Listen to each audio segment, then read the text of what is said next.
Udako egun zoragarria da. Han pirata eta patakon txindokiko magalera joan dira, larraitzen dagoen parkean tirolinan ibiltzera. Bertan ezagutu dute Marta, Ukraniako neskatoa. Hane, kontuz! Ez altzoaz azkarregi! Hori azkarriru ditzen bazaizu, ikusiko duzu nire txanda altzean. Iufi! Tira patakon, zu bezalako pirata zaharra eta horrela beldurtuta? Ez dakitegan egiten! Ez bazara ausartzen, utziozu Martari salto egiten. Iufi!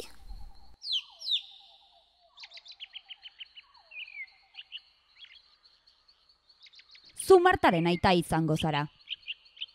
Ez, nik epa naiz. Marta Ukraniakoa da, Ivan Kif izeneko gune batekoa. Uda gure etxean pasatzen du.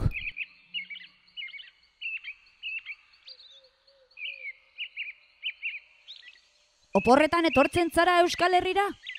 Eta zure familia? Nire familia Ukrainian garatzen da, ezin dugu denok etorri.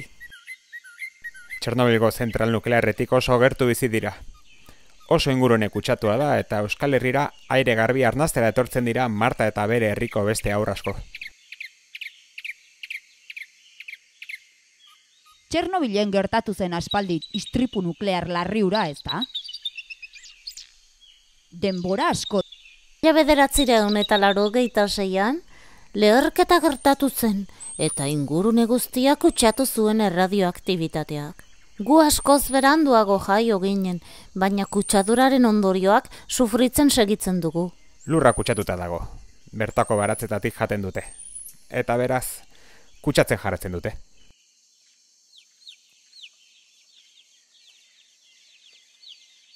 Denbora asko da hori, ondo pasatzeko denbora asko. Udan Euskal Herrira etortzen gara, kutsaduratik pixka bat ihes egiteko. Ederki pasatzen dugu uda hemen, osasuntsu janez eta erradioaktibitaterik urrun.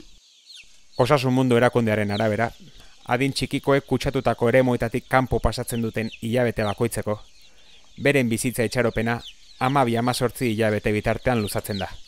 Azkenean gogoratu zareten irekin! Zuegitz eta pitz, eta negia burua utzi dut. Barkatu patakon, oso gauza interesgarriak ari zitzaizkidan kontatzen Kepa eta Marta. Aze pirata baldarra! Ura ondo dago, baina lehen jaten ari zineten galleta paketea, no sartu duzue?